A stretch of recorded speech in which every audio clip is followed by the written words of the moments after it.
I'm joined by Deb Bell of the A.L.S. Family Charitable Foundation. Thanks so much for coming by, Deb. Thanks for having me. You know, I'm a fan of logos and great branding, and this is one of the most beautiful logos that I've seen. Thank you. Can you tell me what's behind the logo? We are family, and it is a family tree, and there is actually a tree at the canal where we originated our walk. And so you have a fundraising walk to support the foundation's work? It is. At the canal? It's held every September. Oh, nice. Okay. You know what? We'll show on the screen the website URL so people can go there and get the exact dates of all your events. Okay, great. So you actually planted a tree, or you adopted a tree that was there? No, Marianne and Donna, the founders, planted this tree. And families can purchase bricks in honor of their loved ones, whether they're still with us or have passed away. So ALS, I know as Lou Gehrig's disease, and the co-founders started this foundation how many years ago? It's going on, this will be our 23rd year. Wow. Yes. Okay. And they founded it because at the time, all monies that were raised were going to research. And families need help now. And it's not just a patient disease, it's a family disease. So they created our grants and programs that help the whole family as they're trying to go through and navigate through this horrendous disease. So my understanding of the story was that both of these women lost people close to them to this disease, and so they decided very grassroots to figure out how to raise money to be able to benefit families directly? Yes, Marianne lost her dad and Donna lost her brother. Cliff, she started the Cliff Walk, which is along the canal, and that's how that was named. Oh, wow. Yeah. So how do people find out about you? They a lot of times check online or word of mouth, the hospitals. We like to certainly get our name out there because we are very unique in what we do. So how many families do you serve? How many families do you serve, and where are they located? We serve all of New England, so we a lot of driving. Travel, yep, all the New England states. I'm the patient service coordinator, so I'm the one that does the patient visits. And it's amazing. I mean, I am so honored to meet so many of our families who just welcome me into their home. Sometimes with my dog, who travels with me. So what would be some of the typical services or things in general that you would provide? We provide help with monetary help, which is the George Kerr Fund, named after one of our dear patients.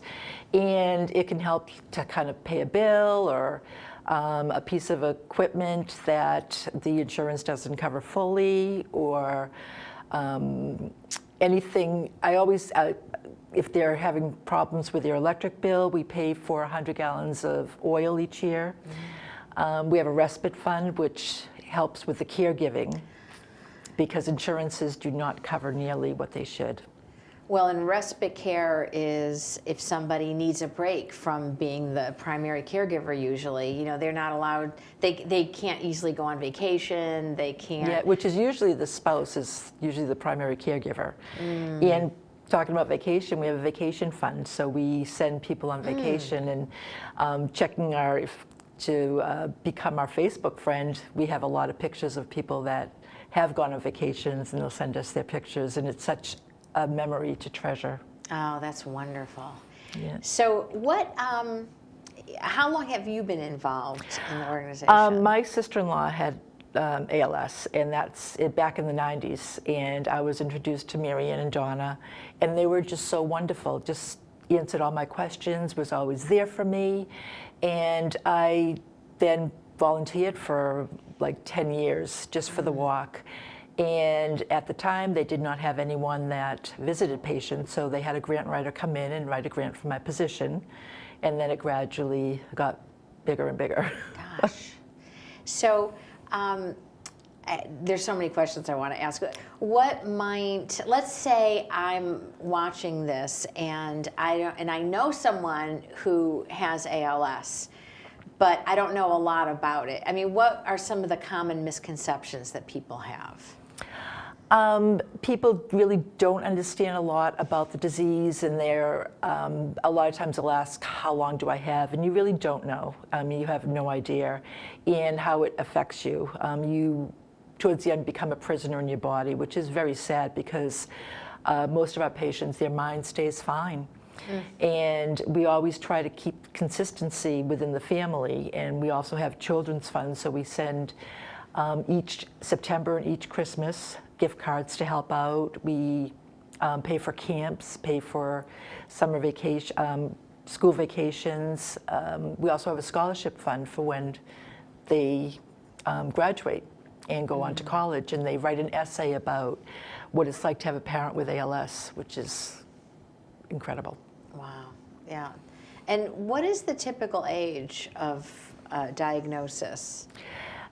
Initially, is there a typical age? It's usually like mid-age or older, but we've been finding so many younger people that have called up that have young children.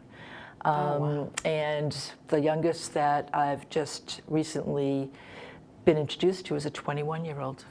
21-year-old with ALS? Wow. Sad, so sad. Do they know what causes it at all? They don't. They still don't.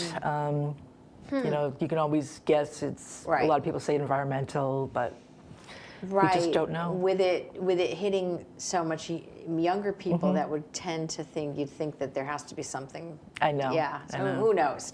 So, so how can people help? They can help by coming to our events. They can help by holding fundraisers for us, volunteering, any number. They can give me a call, and you know, we can talk to them and give them a lot of ideas. Well, we're going to add it'll be on the screen now, Okay. the website that people can go to find your contact information, to learn about upcoming events, and is there a page on your site for volunteering, or would they just call? They would just call, and Okay. if we have events coming up, you know, they can certainly call and say they would like to volunteer for that event. Okay. Well, this was really great. You've given us a lot of information, and thanks for coming by. Thank you so much, and I just want everyone to know about us and to all the other organizations that help out as well. Awesome. Thank you. Thanks.